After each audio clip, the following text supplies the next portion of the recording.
My husband replaced me with a younger woman on Christmas Eve. I sat on a bench, shivering in the snow. When I saw a barefoot man turning blue, I took off my winter boots and gave them to him. 2 hours later, 17 black SUVs surrounded me. The man stepped out and simply said something that, "I'm glad to have you here. Follow my story until the end and comment the city you're watching from so I can see how far my story has reached. My name is Claudia, and I thought I knew what heartbreak felt like until December 24th, 2024. I had lived through my mother's death, the stress of nursing school, and countless sleepless nights caring for patients who didn't always make it home. But nothing prepared me for the sound of my husband's voice that evening, cold and detached, as he destroyed 28 years of marriage with a few carefully chosen words. "I can't do this anymore, Claudia." Trent stood in our kitchen, still wearing his gray wool coat, snowflakes melting on his shoulders. He hadn't even bothered to take off his shoes. The scent of cinnamon from the apple pie I'd spent all afternoon baking filled the air between us, a cruel contrast to the ice in his voice. I was wiping my hands on a dish towel, the same red and green one we'd used every Christmas since our 2nd year of marriage. "Do what, honey? You just got home. Sit down, let me make you some coffee." He shook his head, and I noticed how his brown hair had more gray now, how the lines around his eyes seemed deeper. At 57, Trent still looked handsome to me, still the man I'd fallen in love with when I was 27 and believed in forever. "I can't pretend anymore," he said, setting his keys on the counter with deliberate precision. "I haven't been happy for a long time." The dish towel slipped from my fingers. Something in his tone made my chest tighten, the same instinct that had served me well during 30 years of nursing, the ability to sense when something was terribly wrong. "What are you talking about? We were planning to open presents tomorrow morning, remember? You said you got me something special this year." My voice sounded strange in my own ears, higher than usual, desperate. Trent looked at me then, really looked at me, and I saw something in his eyes that made my knees weak. Pity. He was looking at me with pity, the way you'd look at a stray dog you couldn't bring yourself to take to the shelter. "There's someone else, Claudia." The words hung in the air like smoke. I gripped the edge of the counter, my fingertips pressing into the cold granite we'd chosen together 3 years ago when we remodeled the kitchen. I'd wanted marble, but Trent said granite was more practical. Practical. Everything in our life had become practical. "Someone else?" I repeated, my voice barely a whisper. "Her name is Jessica. She's—" He paused, running his hand through his hair the way he did when he was nervous. "She's 28. 28. The same age I was when I married him."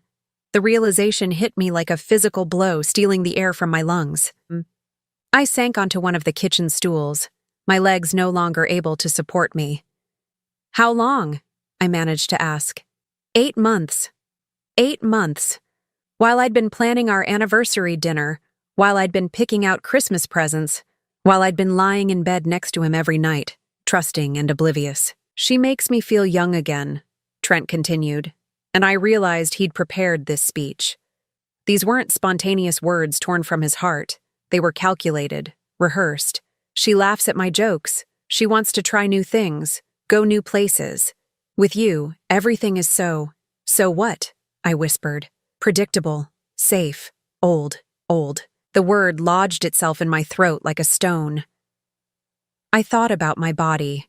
55 years of living etched in lines around my eyes, in the softness of my belly, in the gray I'd started covering with hair dye 2 years ago. I thought about Jessica, 28 and fresh, with smooth skin and bright eyes and a future full of possibilities. "I see." I stood up slowly, surprised by how steady my voice sounded. "When are you leaving?" "Tonight. I've already moved most of my things to her apartment. I just came back to."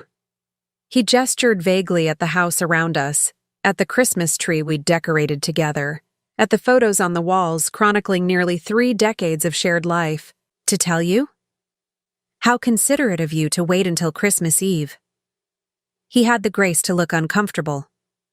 "I wanted to wait until after the holidays, but she said it wasn't fair to either of us to keep pretending," she said. This 28-year-old woman had been making decisions about my marriage, about my life, and I hadn't even known she existed. The house is in both our names, I said, surprised by my own practicality in that moment. We'll need to discuss— Keep it, Trent interrupted. I don't want to fight over things, Claudia. I just want to be happy. Happy. As if happiness was something he could only find by destroying someone else's life. As if our 28 years together had been nothing but misery for him. I walked to the window, looking out at the snow falling steadily on our neighborhood. Every house was decorated with lights, warm yellow glows spilling from windows where families were probably gathered around dinner tables, sharing stories and laughter. I pressed my palm against the cold glass. Did you ever love me? I asked without turning around. The silence stretched so long that I thought he might not answer. Finally, he spoke, and his voice was softer than it had been all evening. I did. But people change, Claudia. I changed. I turned to face him one last time. He was standing by the door, keys in hand, ready to walk out of our life forever. He looked younger somehow, as if the confession had lifted a weight from his shoulders. I hope she makes you happy, Trent. I really do. He blinked, clearly surprised by my response. Maybe he'd expected tears, screaming, begging. A month ago, he might have gotten all of that. But standing there in our kitchen, surrounded by the remnants of a life I'd thought was solid, I felt something unexpected. Relief. Not the sharp, sweet relief of good news, but the quiet relief of finally understanding something that had been confusing you for a long time. Claudia, Go, I said quietly. Just go. After he left, I stood in the kitchen for a long time, listening to the silence. The house felt enormous around me, every room echoing with memories that would never feel the same again. I walked through the living room, past the Christmas tree with presents I'd wrapped so carefully underneath it, past the mantel where our wedding photos smiled down at a marriage that no longer existed. I grabbed my winter coat from the closet, wound my blue wool scarf around my neck, the one my mother had knitted for me before she died, and stepped out into the night. The snow was falling harder now, covering the world in pristine white, erasing everything that had come before. I had nowhere to go and no one to call. Our friends had all been couple friends, and I couldn't bear the thought of explaining what had happened. My sister lived in California, and it was too late to call. I was alone in a way I'd never been before, not even in the days after my mother's funeral. So I walked.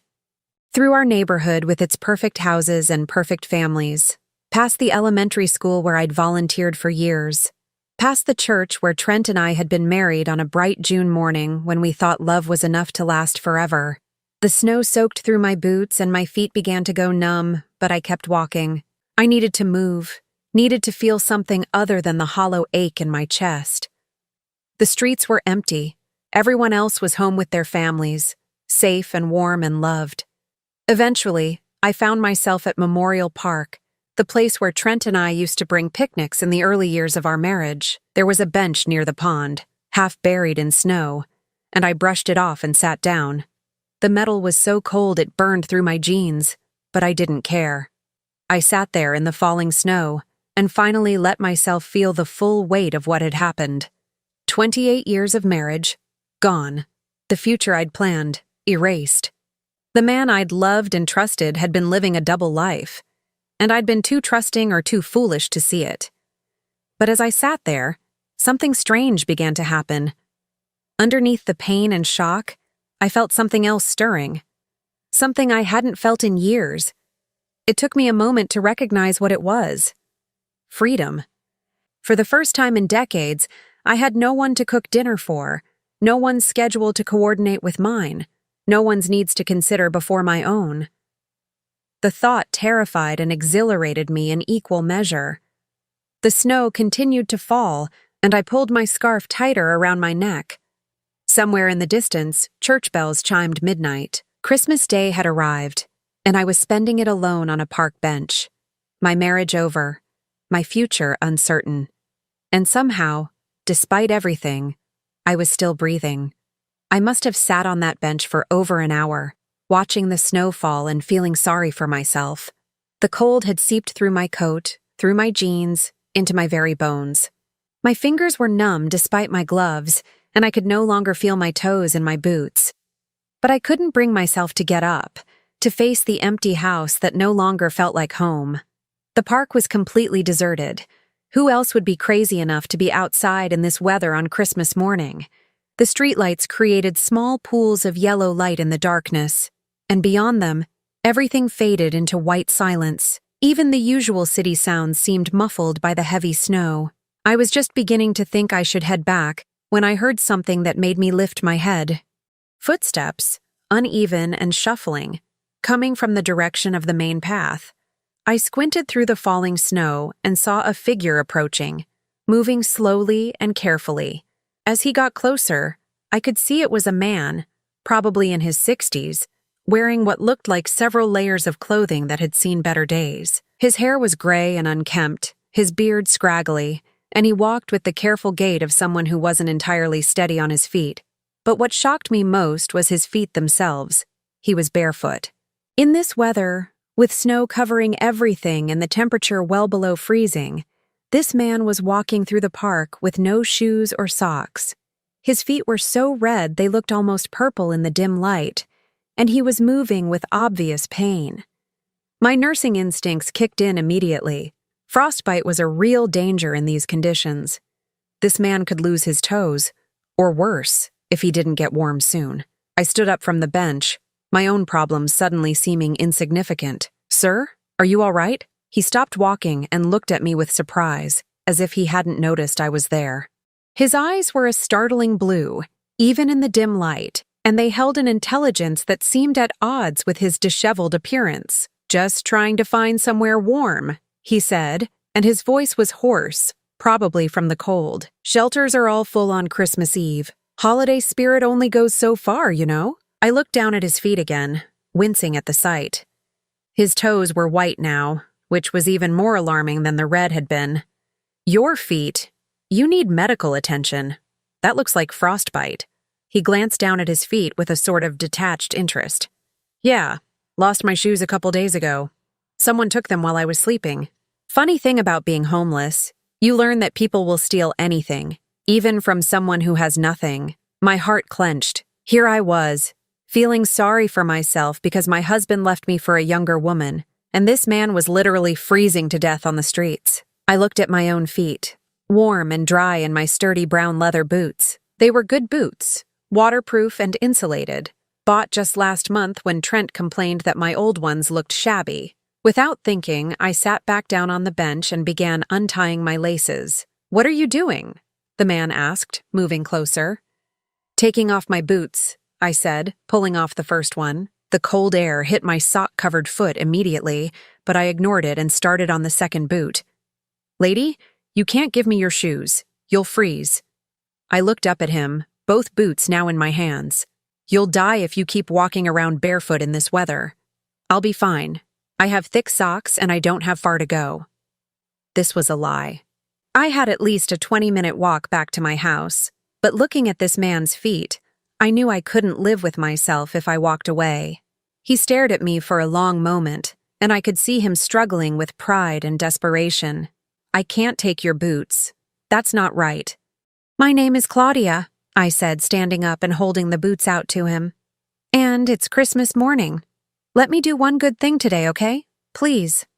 Something in my voice must have convinced him, because he slowly reached out and took the boots. His hands were shaking, whether from cold or emotion, I couldn't tell. "I'm Marcus," he said quietly, "and thank you. You have no idea what this means." I watched as he sat down on the bench and pulled on my boots. They were a little big on him, but they would work. The relief on his face when his feet were covered and warm was worth every step I'd have to take in the snow. "Are you sure about this?" he asked, standing up and testing the fit. "I mean, really sure? Because once you walk away, I don't think you'll see these boots again." I smiled, and it felt strange because I hadn't smiled in hours. "I'm sure. My mother always told me that when you help someone, you shouldn't expect anything back. That's not helping. That's investing." Marcus looked at me with those sharp blue eyes, and I felt like he was really seeing me. Maybe the first person to really see me in years. "Your mother sounds like a wise woman." She was. She died 5 years ago, but I still hear her voice sometimes, telling me to do the right thing even when it's hard. I wrapped my arms around myself, partly for warmth and partly because talking about my mother always made me feel vulnerable. "What are you doing out here on Christmas morning?" Marcus asked. "If you don't mind me asking, most people are home with their families." I laughed, but there was no humor in it. "My husband left me tonight. Well, last night now, I guess. For someone younger. I didn't really have anywhere else to go." Marcus's expression softened. "I'm sorry, that's rough, especially on Christmas." "Could be worse," I said, looking at him. "I could be homeless and barefoot in a snowstorm." He smiled at that, a real smile that transformed his whole face. "You've got a point there. Though heartbreak is its own kind of cold, isn't it?" I nodded, surprised by how accurately he'd described what I was feeling. "It is." We stood there for a moment in comfortable silence, two broken people who'd found each other in the snow. Then Marcus reached into one of his many pockets and pulled out something small and metallic. "I want you to have this," he said, holding out what looked like a simple silver coin. "It's not worth much, but it's all I have to give you." I took the coin, feeling its weight in my palm. It was warm, as if it had been in his pocket for a long time. There was an inscription on it, but it was too dark to read. "Thank you," I said, closing my fingers around it. "But you really don't need to give me anything." "Yes, I do," Marcus said firmly. "You gave me something precious when you didn't have to. I need to give you something back, even if it's small." I slipped the coin into my coat pocket, touched by his insistence on reciprocating. "Where will you go now?" "There's an all-night diner about 6 blocks from here. If I can make it that far, I can probably sit there until morning, maybe get some coffee." He looked down at the boots again. "Thanks to you, I actually have a chance of making it." "Be careful," I said, meaning it. "And Marcus, I hope things get better for you." "They already have," he said. "And Claudia, I hope you realize you're worth more than any man who would leave you for someone younger. Sometimes the people who hurt us do us the biggest favor of our lives without meaning to." Before I could respond, he turned and walked away, his footsteps sure and steady now in my boots. I watched until he disappeared into the swirling snow, and then I was alone again. The walk home was brutal. The snow soaked through my socks immediately, and by the time I'd gone 2 blocks, I couldn't feel my feet at all. But somehow, I felt warmer inside than I had all evening. For the first time since Trent had walked out, I'd done something that mattered, something good and pure and right. I kept thinking about what Marcus had said, that sometimes the people who hurt us do us the biggest favor without meaning to. Maybe he was right. Maybe Trent leaving wasn't the end of my life, but the beginning of something new. When I finally made it back to my house, I ran a hot bath and soaked my frozen feet until feeling returned to them. I made myself a cup of tea and sat in my kitchen, still wearing my wet clothes, still processing everything that had happened. The coin Marcus had given me sat on the counter next to my teacup. In the light, I could see the inscription clearly now. It read, "Kindness is the only investment that never fails." I picked it up and turned it over in my fingers, wondering about this strange man who spoke like a philosopher and carried inspirational coins in his pocket. There had been something about him, something that didn't quite fit with his appearance. The way he spoke, the intelligence in his eyes, even his posture when he wasn't struggling with pain from the cold. But then I shook my head. It didn't matter who he was or where he'd come from. What mattered was that I'd helped someone when they needed it, and in return he'd reminded me that I still had value, even if my husband couldn't see it. I finished my tea and finally went to bed, still thinking about blue eyes and silver coins and the strange comfort I'd found in giving away my boots to a stranger. For the first time in hours, I fell asleep easily, and I dreamed of warm feet and kind words, and the possibility that tomorrow might be better than today. I had no idea that in less than 48 hours, my entire life would change in ways I could never have imagined. 2 days had passed since that snowy Christmas morning encounter, and I was beginning to think I'd dreamed the whole thing. The silver coin sat on my nightstand, the only proof that Marcus had been real. I'd spent most of Boxing Day in my pajamas, alternating between crying over my failed marriage and trying to figure out what to do with the rest of my life. The house felt different now that Trent was gone. Not just empty, abandoned. Every room held memories that now felt like lies, and I found myself avoiding the places where we'd been happiest. The kitchen where we used to cook together, the living room where we'd watched movies, our bedroom, which I couldn't bring myself to enter. I'd made myself a nest on the living room couch, surrounding myself with blankets and tissues and the remote control. Daytime television had become my companion, mindless background noise to fill the silence that threatened to swallow me whole. It was just after 2 o'clock in the afternoon when I heard the sound that would change everything. At first, I thought it was thunder, but the rumble was too consistent, too mechanical. I muted the TV and listened more carefully. Car engines. Multiple car engines. I wrapped a blanket around my shoulders and shuffled to the front window, expecting to see maybe a delivery truck or the snowplow making another pass through the neighborhood. Instead, I saw something that made me think I was hallucinating. 17 black SUVs were pulling up to my house in perfect formation, like something out of a movie. They lined both sides of the street, their windows tinted so dark I couldn't see inside. The vehicles were identical. Expensive-looking, pristine despite the slushy roads, with license plates I couldn't quite make out from this distance. My first thought was that there had been some kind of mistake. Maybe they were looking for someone else in the neighborhood. Maybe it was some kind of government operation that had nothing to do with me. Then the doors started opening. Men in black suits emerged from each vehicle, moving with military precision. They weren't threatening. They kept their distance from my house, positioning themselves along the street like an honor guard. But their presence was unmistakably intentional. My heart was pounding as I stepped away from the window. This couldn't be about me. I was a 55-year-old retired nurse whose biggest crime was jaywalking. I didn't know anyone important enough to warrant this kind of attention. The doorbell rang, and I nearly jumped out of my skin.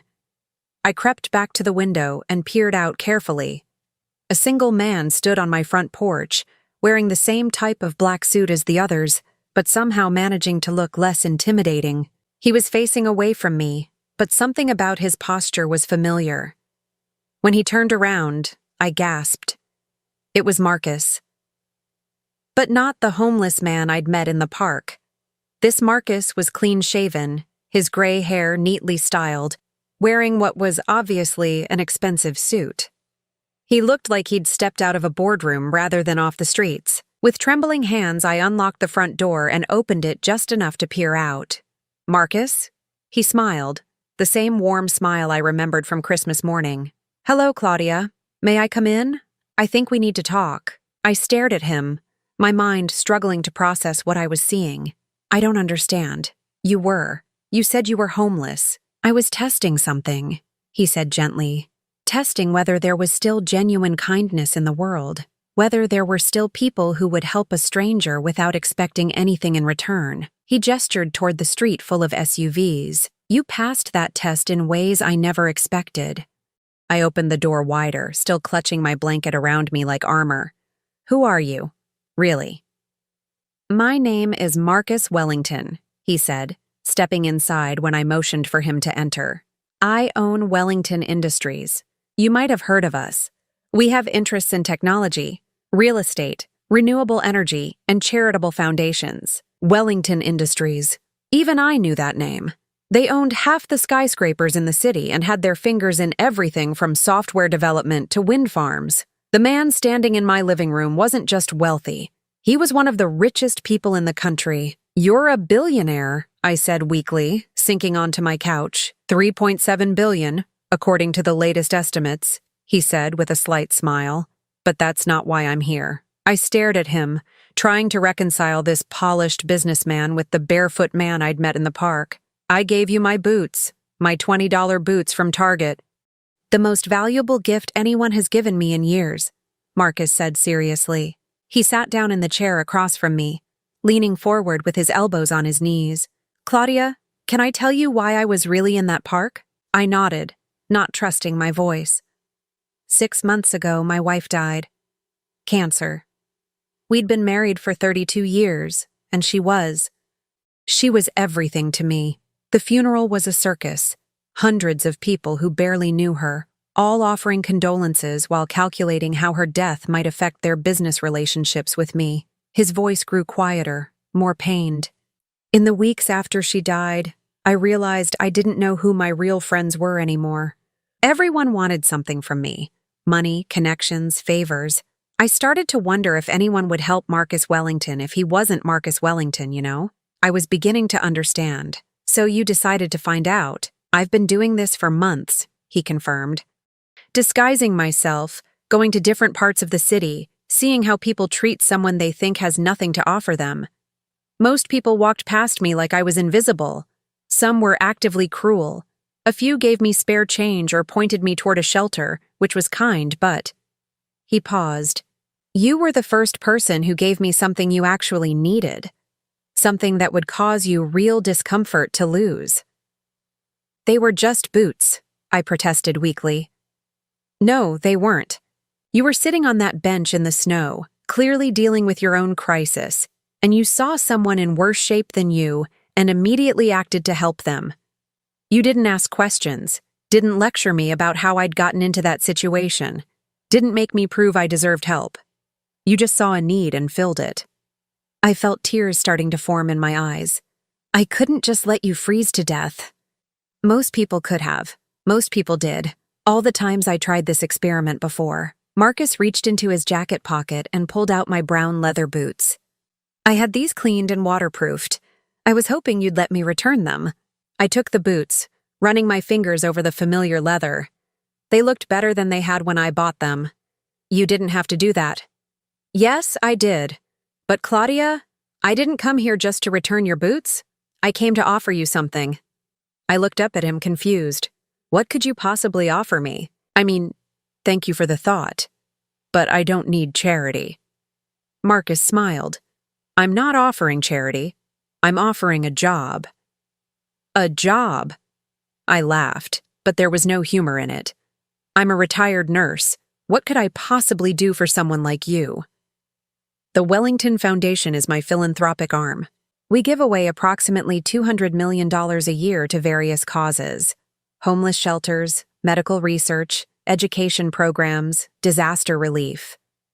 Right now, that foundation is run by people with business degrees and financial expertise, but no real understanding of what it means to need help.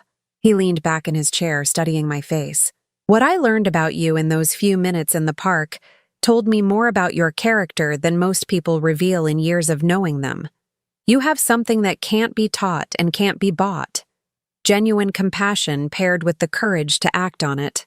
I stared at him, trying to process what he was saying. You want me to work for your foundation? I want you to help me rebuild it. Make it more than just a tax write-off. Make it something that actually changes lives. His voice grew more passionate as he spoke. I've been thinking about this since Christmas morning. What if we had someone running our charitable giving who understood what it felt like to really need help? Someone who'd spent their career caring for people, not managing portfolios. My mind was reeling. I don't have any experience in philanthropy. I wouldn't know where to start. You'd learn, and you wouldn't be doing it alone. I'd be working alongside you. This project has become personal for me. Marcus paused. The salary would be $120,000 per year, plus full benefits and a housing allowance if you wanted to relocate closer to our main offices.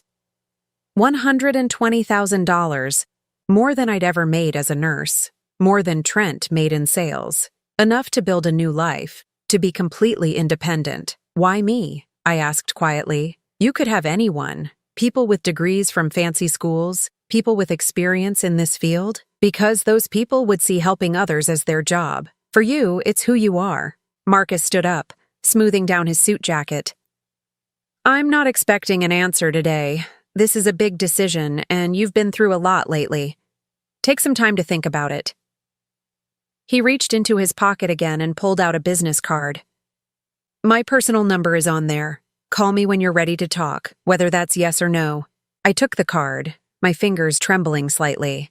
The paper was heavy, expensive, with raised lettering that spelled out Marcus Wellington, CEO, Wellington Industries. I have one question, I said as he moved toward the door. Anything. That coin you gave me, the one with the inscription about kindness being an investment that never fails. Did you have that made specially for your test?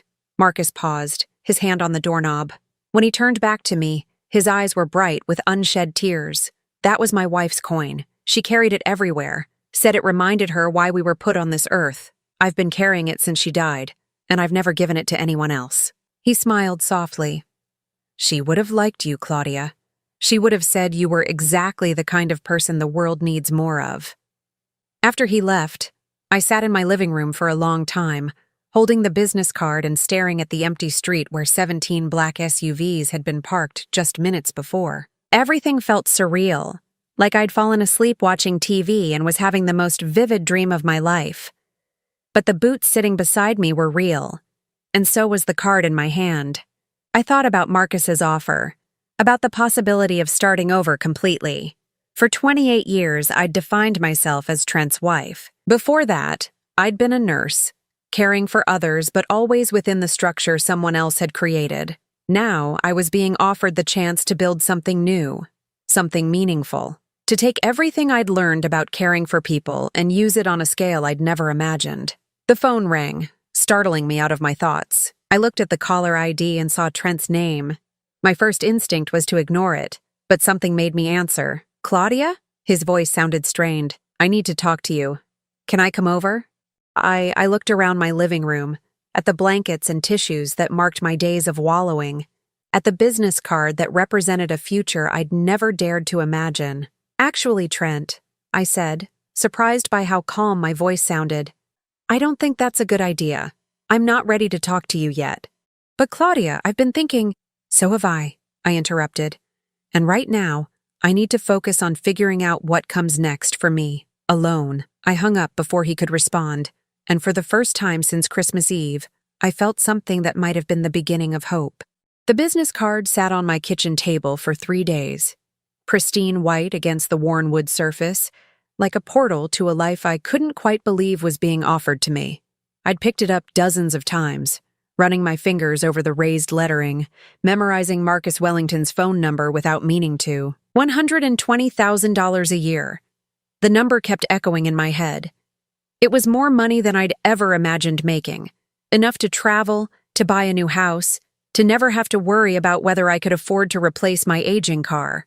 But more than the money, it was the possibility of purpose that kept me awake at night. I'd been a nurse for 30 years, and I'd loved it. But I'd always worked within systems created by other people, following protocols written by committees I'd never met. Marcus was offering me the chance to build something from the ground up, to use everything I'd learned about human nature and suffering and healing in ways I'd never considered. But doubt crept in every time I started to get excited about the opportunity. What did I know about running a foundation? What if I failed? What if Marcus realized he'd made a mistake and I embarrassed myself? What if this was all too good to be true? I was wrestling with these thoughts when the doorbell rang on Thursday afternoon. I'd been expecting a grocery delivery, so I opened the door without looking through the peephole first. Trent stood on my porch, holding a bouquet of red roses and wearing the apologetic expression I remembered from the early years of our marriage when he'd forgotten an anniversary or missed an important dinner. Hi, Claudia. You look. He paused, taking in my appearance. I was wearing old jeans and a sweater that had seen better days, my hair pulled back in a messy ponytail. You look tired. I've been better, I said, not moving to let him in. What are you doing here, Trent? I wanted to talk, to explain. He held out the roses. I brought these for you. Your favorites. I stared at the roses, noting that they were actually pink roses that were my favorites, not red. Trent had never been good at details like that, even after 28 years of marriage. I don't think we have anything to talk about. Please, Claudia. Just give me 5 minutes. There are things you need to know about Jessica. About why you what? I interrupted. Why you had an affair for 8 months. Why you waited until Christmas Eve to tell me. Why you threw away nearly 3 decades of marriage for someone half your age? My voice was rising, surprising both of us with its strength. I don't need explanations, Trent. I need you to leave. But he wasn't listening. He was staring past me into the house, his eyes widening as he took in the changes I'd made over the past few days. I'd rearranged the living room, moving his favorite chair into the garage and replacing it with a small desk where I'd been doing research on the Wellington Foundation. Books about nonprofit management and philanthropic strategy were scattered across the coffee table. "What's all this?"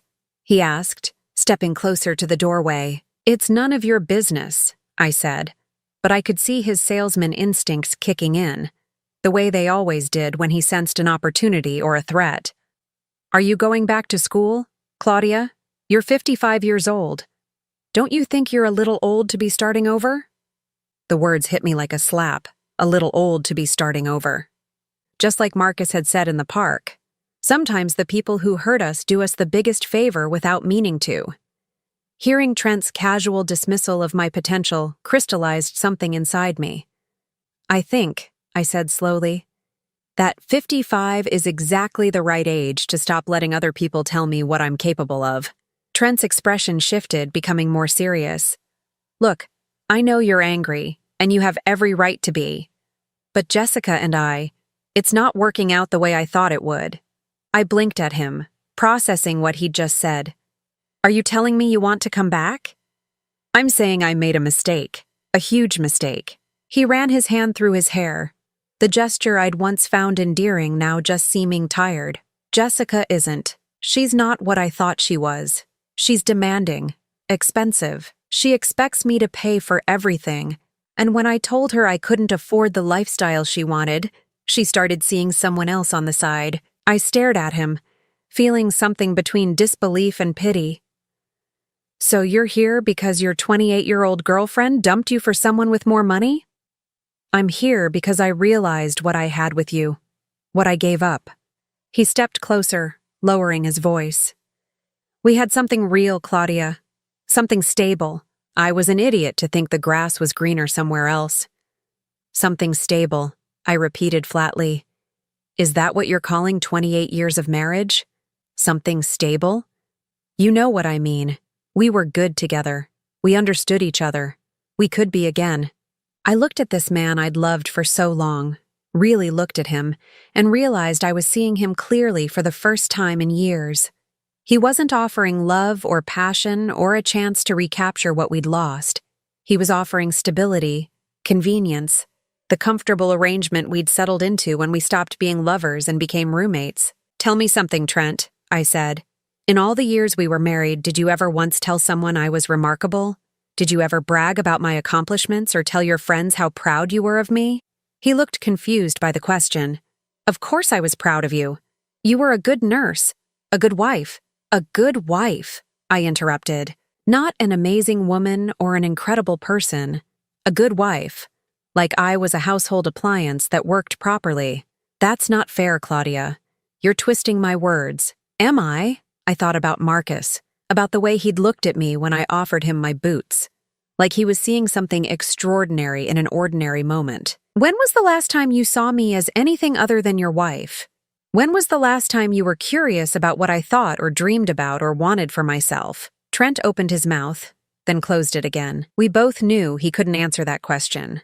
"I've been offered a job," I said, surprising myself by saying it out loud. "A really important job with a lot of responsibility and a salary that's almost twice what you make." His eyes narrowed. "What kind of job? Does it matter? The point is, someone thinks I'm capable of more than just being a good wife." "Claudia, be realistic. Who's going to hire a 55-year-old nurse for some high-paying executive position? It's probably a scam." There it was again, the casual dismissal, the assumption that I couldn't possibly be worth more than he'd valued me at. But this time, instead of making me feel small, it made me feel powerful. "You know what, Trent? You're right. I am being unrealistic. I'm being unrealistic to think that someone who spent 8 months lying to my face could suddenly develop the capacity to see my worth." I stepped back and started to close the door. "Thanks for the clarity." "Claudia, wait. No, we're done. We've been done since Christmas Eve, but I was too hurt to see it clearly. You did me a favor by leaving, and I'm not going to waste it by taking you back." I closed the door and leaned against it, listening to him call my name a few more times before finally giving up and walking away. Through the front window, I watched him get into his car and drive off, probably heading back to whatever temporary living situation he'd arranged after Jessica kicked him out. For the first time since Christmas Eve, I felt genuinely grateful to him. His casual cruelty, his assumption that I should be thankful for his willingness to settle for me again, had shown me exactly why I needed to take the leap Marcus was offering. I picked up the business card and dialed the number before I could lose my nerve. "Marcus Wellington's office," a professional voice answered. "This is Claudia Hayes. I'd like to speak with Mr. Wellington, please." "One moment." The hold music lasted maybe 10 seconds before Marcus's familiar voice came on the line. "Claudia, I was hoping you'd call." "I've been thinking about your offer," I said, pacing around my kitchen. "And I have some questions. Ask me anything. First, are you sure about this? Because I've spent the last 3 days researching nonprofit management, and I'm starting to realize how much I don't know." Marcus chuckled. "I'm more sure now than I was when I first made the offer. What else? If I take this job and I'm terrible at it, will you fire me? If you take this job and you're terrible at it, I'll get you whatever training and support you need to succeed. But Claudia, I don't think you understand yet what you showed me that night in the park." "What do you mean?" "Most people with your background would have walked past me. Most people with graduate degrees in nonprofit management would have walked past me. But you saw a need, and you filled it, immediately and completely, without calculating the cost to yourself. That's not a skill you can teach someone. That's character." I felt tears starting to form, but for the first time in days, they weren't tears of sadness. When would you need an answer? When are you ready to give one? I looked around my kitchen, at the house that had been my whole world for so long, at the life I'd built that had been so easily dismantled by someone else's choices. Then I thought about Marcus's wife, carrying that silver coin and believing that kindness was an investment that never failed. "I'm ready now," I said. "Yes, I want to do this." "Are you sure?" I smiled, feeling something like excitement bubbling up inside me for the first time in years. "I'm sure. When do I start?" "How about Monday? I'll have my assistant send you all the details, but plan on spending the first week just getting oriented, learning about our current programs, meeting the staff, understanding how everything works." "Okay, Marcus?" "Yes, thank you. For seeing something in me that I didn't even know was there." "Thank you," he said quietly. "For reminding me that there are still people in the world worth trusting." After I hung up, I sat in my kitchen for a long time, looking at the roses Trent had left on my porch step. They were already wilting in the cold, their petals brown at the edges. But through my window, I could see the first hints of spring in the trees, tiny buds that would soon burst into new life. I had a choice to make about those roses. I could bring them inside, try to revive them, pretend they were still beautiful, or I could leave them where they were and focus on what was coming next. I left them on the porch and went inside to start planning my new life.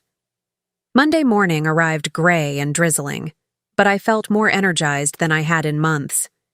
I stood in front of my closet, staring at clothes that suddenly seemed to belong to someone else. The conservative blouses and cardigan sets I'd worn to church functions and dinner parties with Trent's colleagues felt like costumes from a play I no longer wanted to be in. Instead, I chose a navy blue dress I'd bought years ago but never worn because Trent said it was too bold for a woman my age. Looking at myself in the mirror, I realized it wasn't too bold at all. It was exactly right for the woman I was becoming. The Wellington Foundation occupied the top 3 floors of a gleaming downtown tower, all glass and steel and views that stretched to the horizon. As the elevator carried me up to the 32nd floor, I felt my stomach flutter with nerves and excitement in equal measure. "Mrs. Hayes?" A young woman with kind eyes and a warm smile approached as soon as the elevator doors opened. "I'm Sarah Chen, Mr. Wellington's assistant. He's waiting for you in the conference room." I followed her through hallways lined with photographs of projects the foundation had funded. A children's hospital in Guatemala, a scholarship program for inner-city students, a water purification system in rural Africa. Each image told a story of lives changed, hope restored, futures made possible. Marcus was standing by a wall of windows when I entered the conference room, his hands clasped behind his back as he gazed out at the city below. He turned when he heard me come in, and his face lit up with a genuine smile. "Claudia, you look wonderful. Ready for your first day?" "As ready as someone can be when they're not entirely sure what they're getting into," I admitted. He laughed. "Honesty. I like that. Come, let me show you what we're working with." The next 4 hours were a whirlwind of information. Marcus introduced me to the Foundation's staff, 12 dedicated people who managed everything from grant applications to program monitoring to financial oversight. They were polite, but clearly skeptical about this middle-aged nurse who'd somehow landed a senior position without any relevant experience. "Our current approach is very reactive," explained Janet Morrison, the interim director who'd been running things since the previous director left 6 months earlier. "We receive applications, review them against our criteria, and either approve or deny funding. It's efficient, but impersonal," I finished, thinking about all the times I'd dealt with insurance companies and hospital administrators who treated patients as claim numbers rather than human beings. Janet nodded, looking surprised. "Exactly. We rarely have direct contact with the people we're supposedly helping." Marcus leaned forward in his chair. "That's one of the things I'd like to change. I want us to be more involved, more connected to the actual impact of our work." Over lunch, Marcus and I sat alone in his office while he explained his vision more fully. "My wife used to say that charity without relationship is just guilt management. Rich people writing checks to feel better about their wealth without actually understanding or addressing the root causes of suffering." "She sounds like she was a remarkable woman," I said, remembering the silver coin that now sat on my dresser at home. "She was. She grew up poor, worked her way through college, became a social worker. She never let me forget that privilege comes with responsibility, but also that responsibility without compassion is just bureaucracy." I thought about my own experiences with bureaucracy during my nursing career. The times I'd watched patients suffer because someone in an office somewhere had decided their needs didn't fit the right category. What if we started visiting the organizations we fund? Not just the big, established ones, but the small grassroots groups that are doing work, but don't have the resources to write impressive grant applications. Marcus's eyes lit up.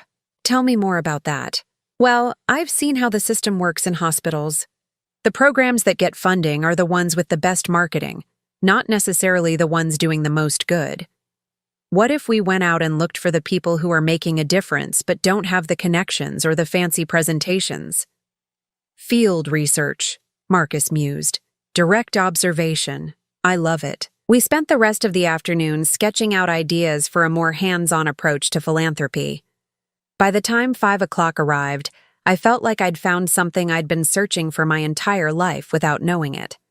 The week continued in much the same way. Each day brought new challenges, new learning opportunities, new ways of thinking about how wealth could be used to create meaningful change. The foundation staff, initially wary, began to warm up to me as they saw that I was genuinely interested in their expertise and willing to admit what I didn't know. It was Friday afternoon when my old life came calling. I was in my temporary office, reviewing applications for medical equipment grants, when Sarah knocked on my doorframe. "Mrs. Hayes? There's a man here to see you. He says he's your husband." My stomach clenched. "Thank you, Sarah. Please tell him I'll be right there." Trent was waiting in the reception area, looking uncomfortable and out of place among the foundation's modern furnishings. He'd dressed up for the occasion, wearing his best suit and the tie I'd bought him for his last birthday. But he still managed to look shabby compared to the understated elegance around him. "Hello, Trent," I said, keeping my voice neutral. "What are you doing here?" "I needed to see where you're working," he said, his eyes darting around the space with barely concealed amazement. "Claudia, this place is incredible. How did you even get a job here?" "I was offered the position," I said simply. "What do you want?" He lowered his voice, glancing around to make sure we weren't being overheard. "I want to talk about us, about our future. We don't have a future, Trent. I thought I made that clear. You're not thinking straight," he said, and I heard the familiar, condescending tone that I'd somehow learned to tolerate over the years. "You're making decisions based on anger and hurt feelings instead of logic." "Am I?" I crossed my arms. "What's the logical thing to do, in your opinion?" "Come home. We can work through this. Marriage is about forgiveness, about giving people second chances." He gestured around the reception area. "This job, this whole thing, it's not real, Claudia. You're playing dress-up in someone else's world." Before I could respond, Marcus appeared from the direction of the elevators. He took in the scene quickly, my tense posture, Trent's aggressive stance, the uncomfortable silence that had fallen over the reception area. "Is everything all right here?" he asked, his voice polite but carrying an undertone of authority that made Trent take a step back. "Marcus Wellington," I said, grateful for the interruption. "This is my ex-husband, Trent Hayes. Trent, this is Mr. Wellington, the CEO of Wellington Industries and the founder of this foundation." I watched Trent's face change as the name registered. His eyes widened, then narrowed, as if he was trying to solve a puzzle that didn't make sense. "Mr. Wellington," Trent said, extending his hand with the forced enthusiasm of a salesman. "It's an honor to meet you. I have to say, I'm impressed by what you've built here." Marcus shook his hand briefly, then stepped closer to me. "Claudia has been an invaluable addition to our team this week. We're very fortunate to have someone with her wisdom and compassion leading our new community outreach initiative." "Community outreach," Trent repeated, his tone making it sound like something distasteful. "That's interesting. Claudia always did have a soft spot for lost causes." The words hung in the air like a challenge. I felt my face flush with embarrassment and anger, but before I could respond, Marcus spoke. "I've found that the people who dismiss compassion as weakness are usually the ones who've never had the courage to practice it themselves," he said calmly. "If you'll excuse us, Claudia and I have a meeting to attend." He placed a gentle hand on my elbow, guiding me toward the elevators. As we waited for the doors to open, I could feel Trent's eyes boring into my back. "Claudia?" Trent called out, his voice carrying a note of desperation I'd never heard before. "This won't last. These people don't really know you like I do. When they figure out who you really are, you'll come crawling back." The elevator doors opened, and Marcus and I stepped inside. As they closed, cutting off Trent's angry face, I realized I was shaking. "Are you all right?" Marcus asked gently. "I think so. I'm sorry about that. He had no right to come here." "Don't apologize. But can I ask you something?" I nodded. "Is that really how he sees you? As someone who wastes time on lost causes?" I thought about all the years I'd downplayed my volunteer work, the way I'd learned to make my nursing career sound like a hobby rather than a calling, the countless times I'd apologized for caring too much about people Trent considered unimportant. He always said I was too emotional, too invested in other people's problems. He thought it made me naive. Marcus was quiet for a moment as the elevator rose toward his office. When he spoke, his voice was thoughtful. "My wife used to tell me that the world has two kinds of people, those who see suffering and turn away, and those who see suffering and step toward it. She said the first group runs the world, but the second group saves it." The elevator doors opened, and as we walked toward his office, Marcus continued, "What your ex-husband calls naivety, I call courage. What he sees as weakness, I see as strength. He's wrong about you, Claudia. And more importantly, he's wrong about what matters in this world." That evening, I drove home through the city lights, thinking about the week I'd just completed. 5 days ago, I'd been a discarded wife with no clear future. Tonight, I was the director of community outreach for one of the largest charitable foundations in the country, with a salary that would let me build whatever life I wanted. But more than that, I was working with someone who valued the same things I did, who saw my compassion as an asset rather than a weakness. As I pulled into my driveway, I noticed that the roses Trent had left on my porch were completely dead now, their petals scattered by the wind. But in my garden, the daffodils I'd planted last fall were beginning to push through the soil, bright green shoots reaching toward the spring sun. I gathered up the dead roses and threw them in the trash, then went inside to call my sister in California and tell her about my new life. For the first time in months, I had good news to share. 6 months later, I stood in front of the bathroom mirror in my new apartment, adjusting the silver necklace that had become my signature piece, the one Marcus had given me after our first major foundation success. The woman looking back at me was someone I barely recognized from that snowy Christmas morning when my world fell apart. My hair was shorter now, cut in a style that actually flattered my face instead of hiding it. I'd learned to wear makeup that enhanced rather than concealed, and my clothes reflected confidence rather than the desire to be invisible. But the biggest change wasn't physical. It was in my eyes. They held a light that hadn't been there for years. Today marked our foundation's most ambitious project launch yet, the Second Chances Community Center in the neighborhood where I'd first met Marcus. It was fitting somehow that we were returning to the place where both of our lives had changed forever. The past 6 months had been a whirlwind of learning, growing, and discovering capabilities I'd never known I possessed. Our new approach to philanthropy, getting out of the office and into the communities we served, had revolutionized the way Wellington Foundation operated. Instead of waiting for grant applications to come to us, we actively sought out grassroots organizations that were making a difference but lacked resources. I'd traveled to inner-city schools where teachers were buying supplies with their own money, visited homeless shelters run by volunteers who'd once been homeless themselves, and met with community leaders who were fighting food deserts with urban gardens and neighborhood markets. Each visit had taught me something new about resilience, about the power of people to lift themselves up when given just a little support. The Foundation's impact has increased by 300% since we implemented your community-first model, Marcus had told me just last week, showing me the latest reports. But more importantly, we're actually seeing lives change. Real, measurable change. Today's grand opening was the culmination of everything we'd learned. The Second Chances Community Center would provide job training, childcare, addiction counseling, and educational programs all under one roof. But more than that, it would be a place where people could find dignity and hope, regardless of their circumstances. As I drove to the event, I thought about how different this drive was from that terrible Christmas Eve journey 6 months ago. Then, I'd been fleeing heartbreak with no destination in mind.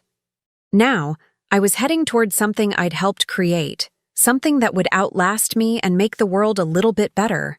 The center was buzzing with activity when I arrived.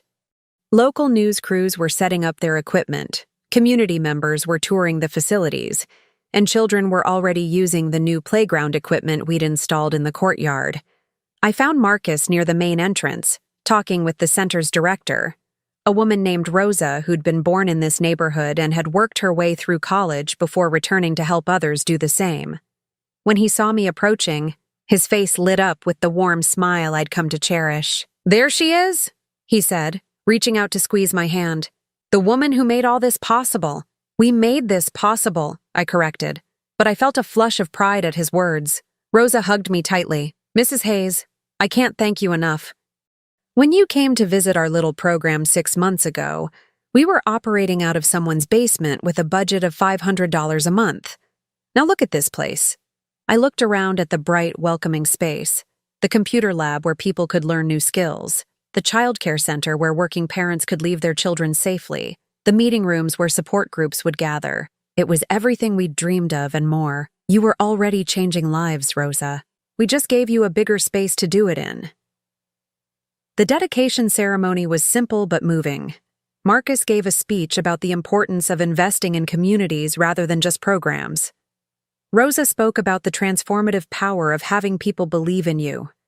And I found myself talking about second chances, about how sometimes the worst thing that happens to you can become the doorway to the best thing. 6 months ago, I told the gathered crowd, I thought my life was over. I thought I was too old, too ordinary, too set in my ways to start again. But I learned something important. It's never too late to discover who you're meant to be. As I spoke, I caught sight of a familiar figure at the back of the crowd. Trent was standing near the parking lot, partially hidden behind a news van. Our eyes met for a moment, and I saw something in his expression I'd never seen before. Respect, and maybe, just maybe, a hint of regret. After the ceremony, as people mingled and children played, I found myself standing in the courtyard garden, admiring the vegetables and flowers that community volunteers had planted. The space reminded me of my mother's garden, where she'd taught me that nurturing small things could yield big results. Beautiful, isn't it? Marcus appeared beside me, holding 2 cups of coffee from the center's new cafe. It's perfect, I said, accepting the coffee gratefully. Your wife would have loved this place. Marcus nodded, his expression growing thoughtful. She would have loved you. The way you've transformed this foundation, the way you see possibilities where others see problems. He paused, seeming to gather his courage. Claudia, there's something I've been wanting to tell you. I looked at him, noting the nervous energy that seemed so unlike his usual composed demeanor. These past 6 months working alongside you have been the happiest I've been since Elizabeth died. You've helped me remember that there's still beauty in the world, still reasons to hope. He set down his coffee and turned to face me fully. I know we work together, and I know you're still healing from your divorce, but I have to ask, would you consider having dinner with me tonight? Not as colleagues, but as more? I felt my heart skip a beat. Over the months, I'd noticed the way Marcus looked at me, the way our hands lingered when they touched, the way our conversations had become more personal and intimate, but I'd told myself I was imagining things, that a man like him could never be interested in someone like me. Marcus, I began, but he held up his hand. Before you answer, I want you to know something. That night in the park when you gave me your boots, you saved more than my feet from frostbite. You saved my faith in humanity. You reminded me that there are still people in the world who care more about doing right than doing well. He reached into his jacket pocket and pulled out my old brown boots, the ones he'd had cleaned and returned months ago. I've been carrying these in my car ever since you gave them back to me. They remind me of the moment I met the most extraordinary woman I've ever known. I stared at the boots, remembering that snowy night when I'd felt like my life was ending. How could I have known that in giving away something so simple, I was opening the door to everything I'd never dared to dream of? Yes, I said quietly. Yes? Yes, I'll have dinner with you. Yes, I'd like to see where this leads. I smiled, feeling bold and nervous and hopeful all at once. But Marcus? Anything. I'm keeping the boots this time. They're part of my story now, part of who I've become. He laughed, pulling me into a gentle hug that felt like coming home.